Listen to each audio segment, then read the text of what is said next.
झारखंड में सेना की जमीन घोटाले मामले में ईडी की जांच लगातार आगे बढ़ रही है और ईडी तलाशने में जुटी है कि आखिर इन तमाम जमीन घोटाला और साथ में जो सेना की जमीन घोटाला की गई इसका आका कौन है, किसके इशारे पर बड़े पैमाने पर झारखंड में जमीन की हेराफेरी का खेल चल रहा था। इससे पहले बता दें कि जमीन घोटाले मामले में 7 लोगों को गिरफ्तार कर ईडी जेल भेज चुकी है, जिसमें एक राजस्व कर्मचारी और 6 जमीन दलाल हैं। जमीन दलालों के ऊपर जिम्मा था कि तमाम जो जमीन के फर्जी दस्तावेज को बनाने का, और इसमें रांची के पूर्व डीसी रहे छवि रंजन से भी पूछताछ कर चुकी है। और एक बार फिर से नए सिरे से समन जारी किया गया है, जिसमें डिप्टी रजिस्ट्रार को 1 मई को हाजिर होना है ईडी दफ्तर में। इसके अलावा छवि रंजन को 4 मई और रांची के न्यूक्लियस मॉल के मालिक विष्णु अग्रवाल को 8 मई को ईडी दफ्तर में हाजिर होकर तमाम जमीन से जुड़े मामलों में सवाल का जवाब ईडी के अधिकारियों को देना है। बता दें कि लगातार ईडी की जांच झारखंड में चल रही है और इस कड़ी में 13 अप्रैल को रांची के पूर्व डीसी छवि रंजन समेत कई जमीन कारोबारी, अंचला अधिकारी और जमीन दलालों के ठिकानों पर छापेमारी हुई थी। छापेमारी के दौरान सैकड़ों हजारों की संख्या में जमीन के फर्जी दस्तावेज और कई अहम जो दस्तावेज थे वो ईडी के अधिकारियों ने इस छापेमारी के दौरान बरामद किया था। उसके बाद 7 लोगों को गिरफ्तार कर जेल भेजा और उनसे लंबी पूछताछ 10 दिनों तक चली है।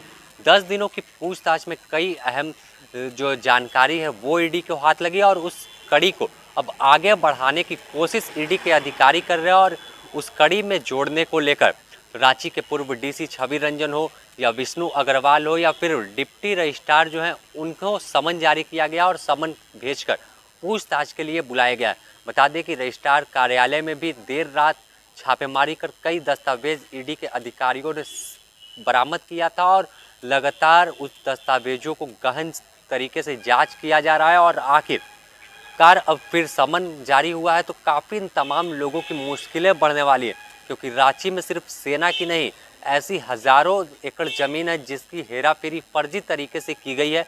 इसमें अधिकारी की मिली भगत हो, ज़मीन दलाल हो या राजस्व कर्मचारी हो, तमाम लोगों की मिली भगत से ज़मीन का खेल जो हेराफेरी का है वो किया गया।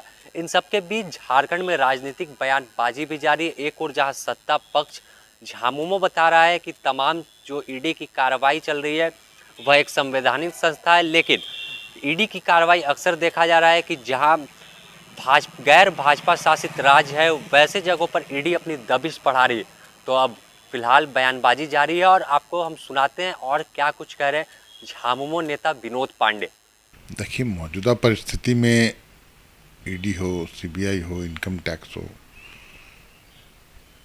ये तो अपना काम कर रहे हैं, लेकिन पूरे राष्ट्रीय स्तर पर ये सवाल उठ रहा है और बहुत चर्चा बहुत जोरों पर है कि संवैधानिक संस्थाओं का मिसयूज़ किया जाता है अपने राजनीतिक विरोधियों को परास्त करने के लिए, परेशान करने के लिए।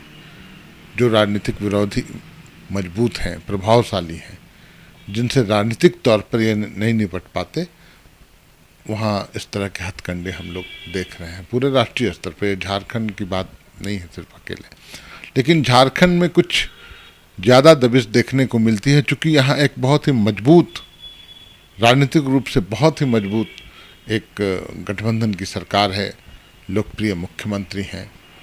तो कहीं ना कहीं एक परसेप्शन बनाना, कैरेक्टर असैसिनेशन का प्रयास सभी लोग जानते हैं, झारखंड की जनता भी जान रही है, पूरे देश की जनता जान रही है कि इसमें होना जाना कुछ नहीं है, क्योंकि हमारे नेता बेदाग हैं और कहीं से भी कोई आरोप उन पर नहीं बनता है। हाँ, चारों तरफ जो कार्रवाइयाँ चल रही हैं उससे थोड़ा सरकार के कामकाज पर असर पड़ता है और विकास की जो प्रगति होनी चाहिए वो प्रगति हम अचीव नहीं कर पा रहे। तो ये परेशान करने की कार्रवाई मात्र है, इससे ज़्यादा मैं कुछ नहीं बोलूँगा, क्योंकि वो संवैधानिक संस्थाएं हैं, अपना काम कर रही हैं, लेकिन फलाफल कुछ नहीं निकलेगा। तो आप लोगों को ऐसा क्यों लगता है कि जो कार्रवाई हो रही है उसकी आज सीएम तक जाएगी और इन्हें घेरने की कोशिश कर? नहीं, घेरने की बात नहीं है, घेर कहाँ से पाएंगे। मैं बोल रहा हूँ कि सरकार के कामकाज पर असर पड़ता है, विकास की गति कुंद होती है और एक परसेप्शन बनाने का प्रयास किया जा रहा है, सफल नहीं होंगे। मुख्यमंत्री इसको कहाँ तक घेर पाएंगे इतना प्रचंड बहुमत के साथ। देखिए, सभी चीज़ों का आखिरी अदालत है जन अदालत, और जनता की अदालत ने जब क्लीन चिट दे दिया तो उसे कोई क्या घेर पाएगा। तो मुझे लगता है ये कवायद चल रही है, ऊपर से निर्देश होगा, निर्देश के आलोक में ये लोग कर रहे हैं। चलिए देखिए, आज सरकार कोई भी स्थिर नहीं है, आज इनकी सरकार है, कल किसी और की सरकार होगी, अधिकारी वही रहेंगे, अधिकारियों का कोई दोष नहीं है। लेकिन जो ऊपर बैठ के जो अपने हिसाब से ब्यूरोक्रेसी को हाँकने का प्रयास, संवैधानिक संस्थाओं को बंधक बनाने का प्रयास, लोकतंत्र को कुचलने का प्रयास, ये निंदनीय है। विनोद पांडे के बयान पर भाजपा प्रदेश प्रवक्ता प्रतुल सहदेव ने भी घेरा है और साफ तौर पर कहा कि जिस तरह से अधिकारियों को बचाने की कोशिश सत्ता में बैठे लोग कर रहे हैं, इससे साफ जाहिर होता है कि इन तमाम जो घोटाले हुए इनमें इनकी मिली भगत है। यह पूरा जो संरक्षण राज्य के मुखिया का उन अधिकारियों को प्राप्त था कि किस तरह से झारखंड को खोखला कर देना है। तो आप और सुनाते हैं क्या कुछ कहा प्रतुल सहदेव ने। देखिए, हमारा करप्शन से कोई समझौता नहीं होता है।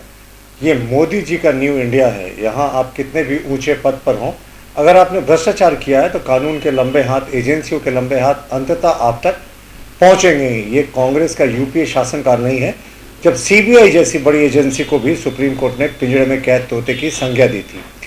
हम लोगों ने ईडी की जो भी यहाँ दबिश चल रही है उसके बारे में कांग्रेस की जो टिप्पणी है उसको आपको इस परिप्रेक्ष्य में देखना चाहिए कि ईडी का गठन तो यूपीए शासनकाल के समय हुआ था, लेकिन ये जो तमाम जब्तियाँ हो रही हैं वो इसलिए हो रही हैं कि हमारी केंद्र सरकार ने 2017-18 के समय ईडी को सीजर का, रेड का पावर दिया और अब तक मुझे लगता है 1.5 लाख करोड़ के इलीगल प्रॉपर्टीज़ को और इलीगल कैश को ईडी जो है वो सीज कर चुकी है। तो क्या ये 1.5 लाख करोड़ का जो कैश है या 1.5 लाख करोड़ की जो टोटल प्रॉपर्टी और कैश मिलाकर है, ये क्या ये भ्रष्टाचारियों के पास से निकला? ये क्या काफ़ी प्रूफ नहीं है कि भ्रष्टाचार की जड़ पे हम प्रहार करने का काम कर रहे हैं? और सरकार अगर किसी भी अधिकारी के पक्ष में आ रही है जिसके ऊपर भ्रष्टाचार का आरोप लगा है तो आप समझ सकते हैं कि उस अधिकारी को किसका संरक्षण प्राप्त था।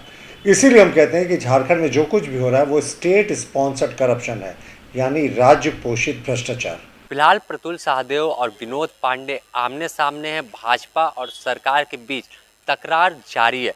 अब देखना होगा कि ईडी की जांच का दायरा कहां तक पहुंचता है, क्योंकि यह मामला काफ़ी बड़ा हो चुका है और इस मामले में लगातार जांच चल रही है। संभवतः आने वाले दिनों में कई जगहों पर छापेमारी भी ईडी कर सकती है। तो इस ऐसे में राज्य की राजनीतिक सरगर्मी भी काफ़ी तेज रहेगी। द न्यूज़ पोस्ट आपको तमाम अपडेट से रूबरू कराता रहेगा। अपने सहयोगी संतोष के साथ Sameer, the news post, Ranchi.